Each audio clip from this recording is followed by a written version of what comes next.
Одлука за давање на помош во висина од 2 милиони динари за настраданите во катастрофалните пожари во Република Грција на вонредна седница донесе Советот на град Скопје. Како што информираат од градот, со одлуката како израз на солидарност према настраданите во катастрофалните пожари во Република Грција, градот ќе додели помош во износ од 2 милиони динари, поточно парична помош во износ од 1 милион динари и непарична помош во износ од 1 милион динари. И општина Карпош отвори пунктови за собирање на донации за жртвите и настраданите од пожарите во Република Грција. Еден во спортската сала на училиштето Лазо Трповски и уште еден во спортската сала на училиштето Владо Тасевски.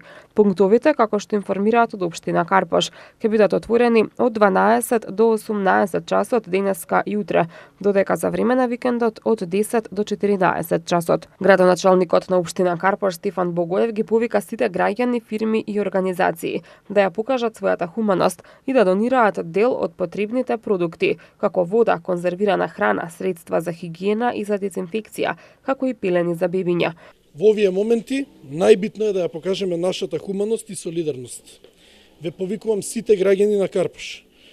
Поголем дел од продуктите да ги донираме и да помогнеме во вид на вода, конзервирана храна, средства за хигиена и дезинфекција, пелени за бебиња, а дополнително на овие пунктови ќе бидат истакнати и сметките за донации во парични средства.